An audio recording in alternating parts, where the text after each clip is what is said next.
So I won, and welcome to Sigiri, which is my taste of home.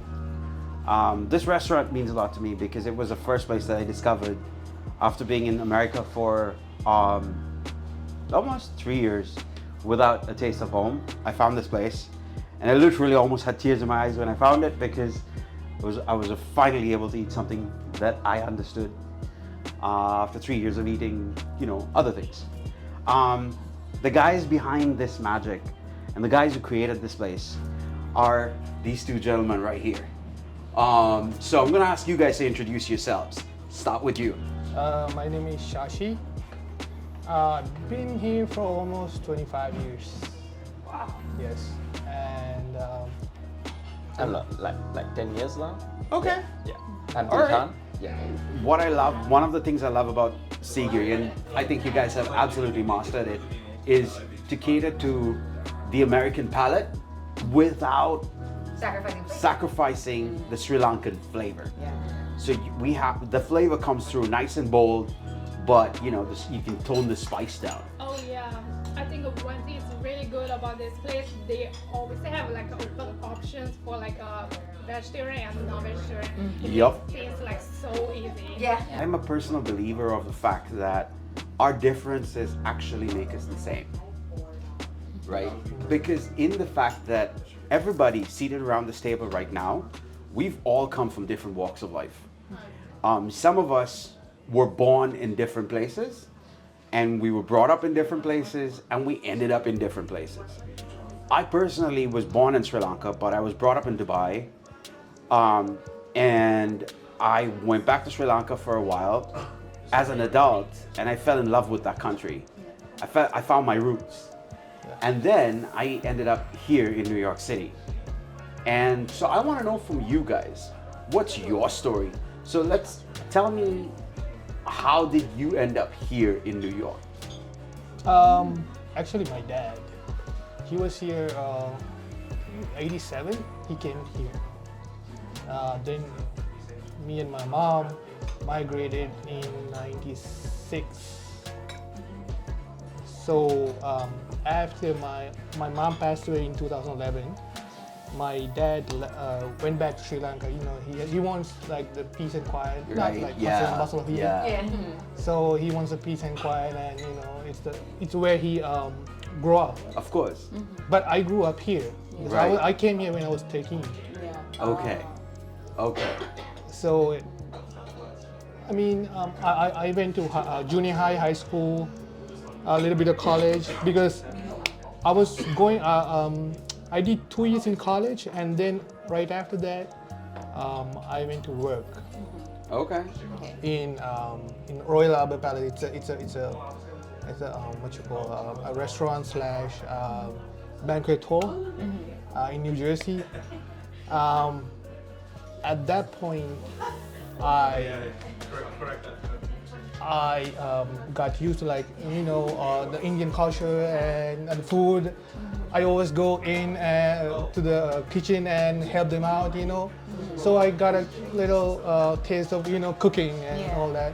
Plus my mom cooks good, like good food. They come to her to can you cook this food Yeah. for like Almsgiving or Yeah. something? Yeah. Yeah. So that's kind of my background, and I fell in love with Sri Lankan food, all that. Actually, two of our aunts opened this restaurant in 2005, and one day we were out for dinner. And she's like, you know what? I'm gonna. She said one of the aunts said, we're trying to sell this restaurant. I'm like, don't sell it. Give it to me. Yeah. I'll take it over. And that's what basically happened. We took it over, and here we are after. Brilliant. I'm so happy you 13 years. did, because losing this would have been like losing, something really precious. And I gotta give credit for them because this is their idea. This is their colors. They choose these colors, and the food and the whole menu, it's their creations. And even she told us actually, don't lose don't lose any flavors. Keep it consistent. Right. Use the fine ingredients, not The cheap the stuff. cheap yeah. stuff. But I knew that I'm gonna do the same thing as them because I'm in love with Sri Lankan Yeah. food, and we both cook. As a person who cooks, like after coming here to New York, I make Sri Lankan meals too. I'm married to, my wife is Polish, so my in-laws are all Polish, and They don't as you eat. know, there's They no don't spice there. There's no spice. But they make really good food, but it's not spicy. And they don't have much of a spice tolerance. So I learned to cook Sri Lankan food for them with the Sri Lankan flavors Yeah. without the spice. And it was really hard to get that right. And I still fail. Like there are times when the dish looks good, it smells really good, but it tastes really crap. And it falls flat on its face. But what I think is amazing is that consistently every single time I've eaten here, my wife has eaten here, my friends have eaten here, every single time, you guys manage to have a consistency about your food that is unique. Is that because it's the same person making the same dishes, or is it that you have a set way that you make the dishes that you make? Both. It's both. So our chef, head chef, Dice's uncle, he's been here since the beginning. So Okay. 16 years straight. Okay. And we also, when we took over, we also learned from him, and I didn't want to compromise the flavors or the way he cooked, so that's why it's preserved. Basically, he didn't know how to cook. Yeah, when I'm from here, I don't So know how to I taught him how to cook Yeah. the way that I wanted to cook. And also, I'm here in 2013, and I used to travel all over the world. So I got an opportunity to come to USA, and this is the first job. And I used to work here and I started as a dishwasher. Yeah. Wow. Yes, and these guys are really good owners. Good, they are helping me as like a brother. So one of the owners, he used to work. Oh here, yeah, so, my other partner, Nalindra, yeah. previous partner.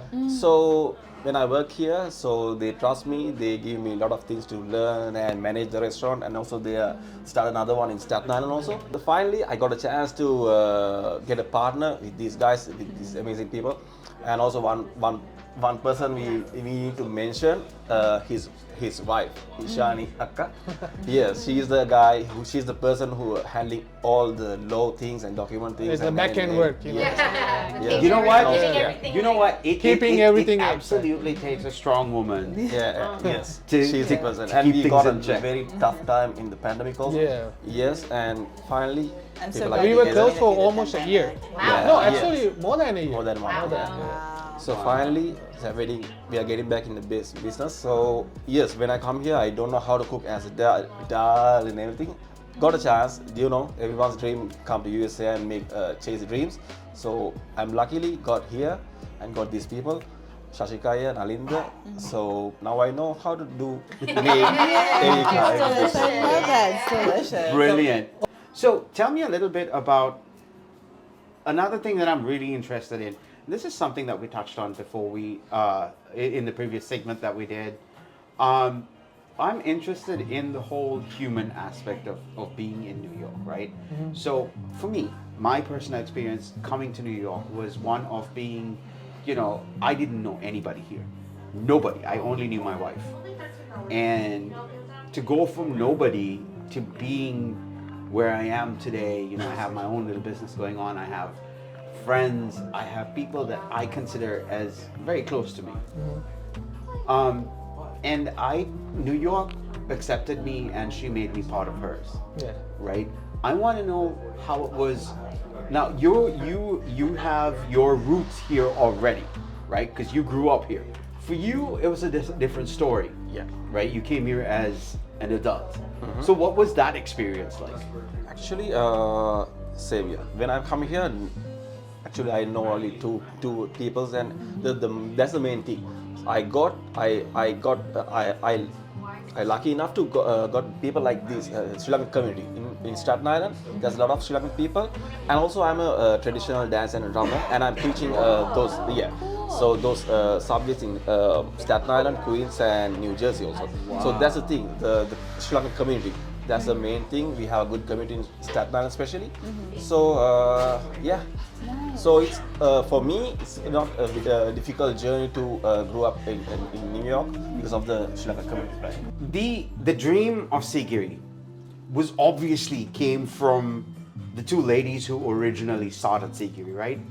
But you guys obviously took that to yourselves and made it your own, and brought a sense of yours into Sigiri.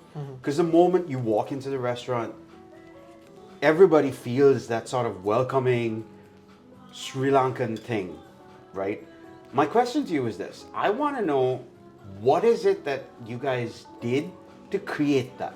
How did you make it so that everybody here speaks the same thing? Sing it again. Yeah. The main thing you said. So we are the Sri Lankans are actually the good welcomers actually. Yes. Yeah, that's the main thing, and we always try to maintain that quality to our customers. And the one more thing, and in our Sri Lankan nation, we have nice big culture and big good tradition, and also we want to spread that thing. It's a long history. Really a long history. We have a good food culture. We have good traditional art. So we are trying to spread especially in New York. We have a lot of cultures in New York. It's a melting pot. Yeah, Yeah. It is. So that, I think that's also a part. So spread the culture, spread Sri Lankan nation things to Throughout, New York. through food and Through you food, know, especially. especially food. Right, yeah. So There's the saying, and that I think is totally true. The easiest way to a man's heart is through his stomach. yeah, Right? So, absolutely, good food always makes for good company. But that does not, there are other restaurants, Sri Lankan restaurants, I shall not name them, but there are other restaurants in New York, and they're restaurants. yeah.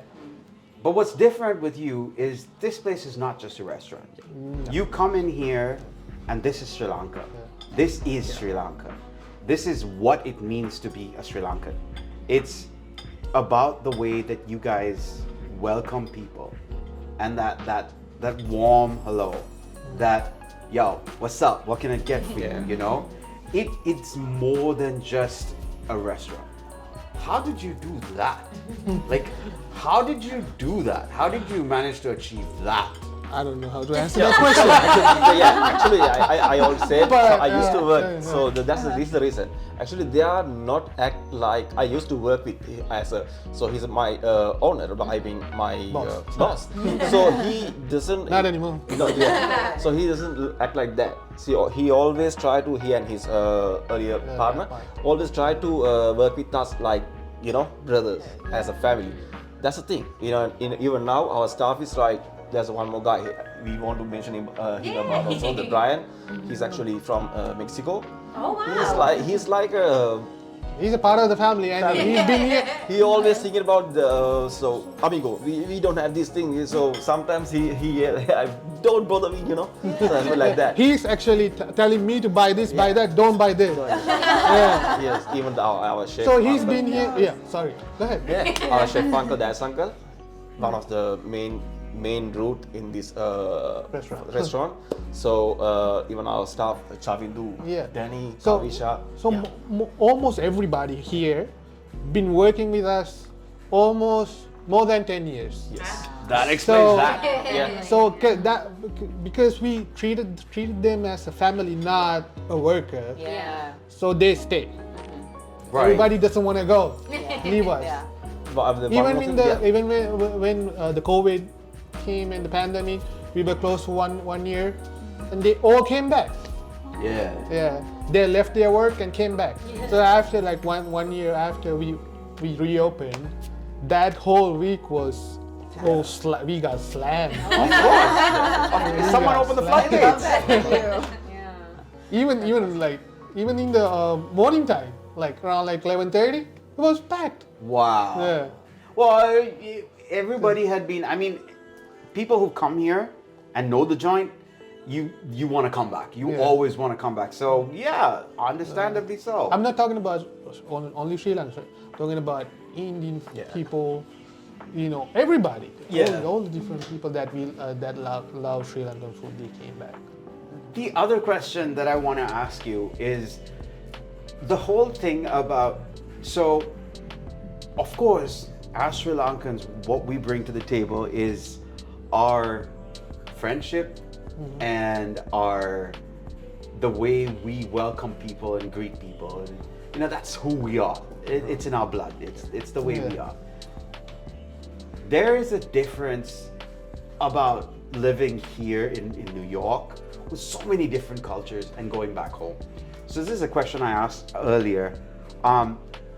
For me, when I go back home, when I go to Sri Lanka, I don't go often. So when I go home, I like to spend a month there, and you know, Everybody reconnect. say the same thing. Right. And then, but when I come back here, it takes me another month to get my head back because the body's here, but my brain's still there. Yeah. Is it the same for you guys? Of course. Even like working with like Sri Lankan foods and stuff like that. Yeah. We've been for 4 weeks, right? A month. Like every Sri Lankan goes for a month. When they go, because flights are not cheap. Yeah. So when we go, I told my wife, he's here. I know the restaurant's gonna be fine. I'm like, you wanna stay one more week? She's like, no, I wanna go back because my baby was like almost a year. Oh. So yeah, Tiny. she wants him to come back because in Sri Lanka we have a lot of mosquitoes, dengue, all that. So she's like, no. I'm like, please, can we stay? In keeping with the traditions of Sri Lanka and in keeping with our tradition of being welcoming and friendly, do you guys do any form of outreach within the community, within the Sri Lankan community here? Actually, he does a lot of outreach programs. In Sri, keeping the traditional culture and the history, because he's a dancer and he teaches kids how to dance, and his other partner who has a drumming class, traditional drumming. Actually, class. from those classes, we are not only teaching only dance and drumming. So in Sri Lanka, we have a lot of qualities like respecting people, respecting teachers, respecting adults. I need to go to Sri Lanka. So most of my parents have told me they took their children for me. So please don't teach not only the dance and drumming. Please teach them our qualities, culture. How to respect elders, pay Yeah. people, and all that. Yeah. There's a thing in Sri Lanka, and this was one of the things that I found really weird when I came here. So, in Sri Lanka, anybody older than you will automatically refer to that person as uncle or auntie. That's not That's Asian. Asian. That's an Asian thing. It's definitely an Asian thing. It's definitely an Asian thing. Here, they don't understand. They don't. Ask There's no is your honor. uncle? Is your uncle? Yeah, no.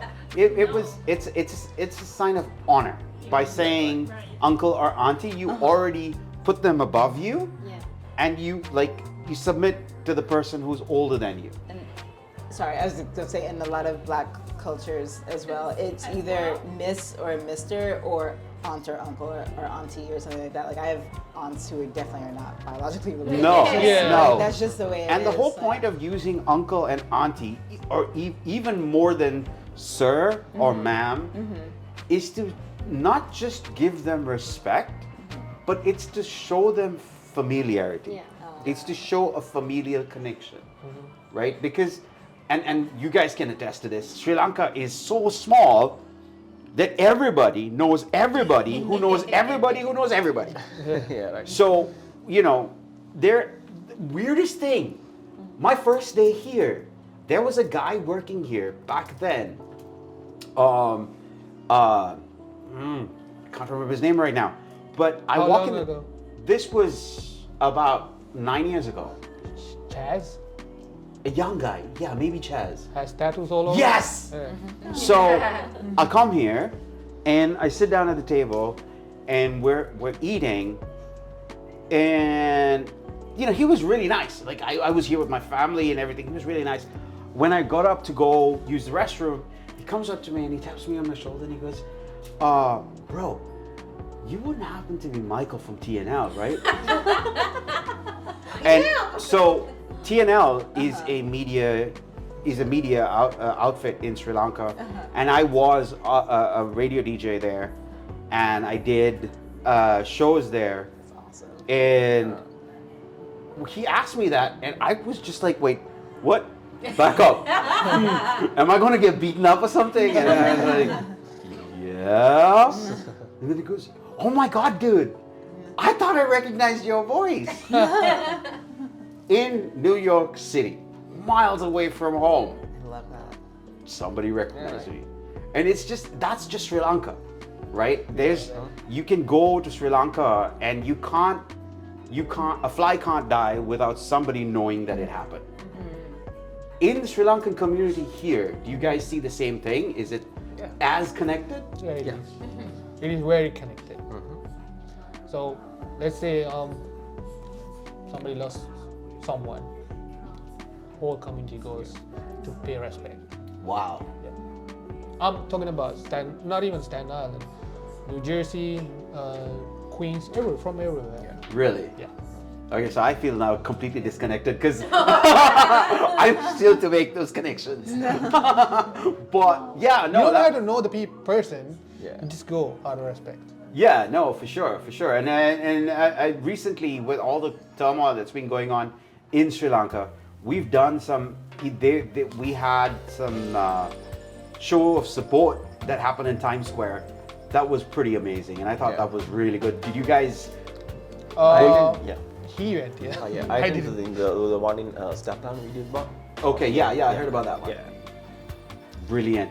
All right, so with that, we're going to wrap up. But before I wrap up, I just want to again thank both of you so much for Thank you for coming. Sigiri. Thank you for the food. Thank you for the memories. For the time. Thank you for the warmth. Yeah. And Definitely. and one of the things that we did here today, this moment that they shared here today, this was a first in their lives. So that was a very, very precious moment that will never happen again. And that happened because of you guys. So thank you so much. And again, Aibuan. Hi, boy. So before we say bye-bye, just once again, thank you so much for watching. Thank you for being part of this journey. This is going to be an ongoing thing that we're gonna do. We're gonna visit different places. We're gonna visit different restaurants, and we'll do the human story. So until I catch you again, Michael, Aibuan.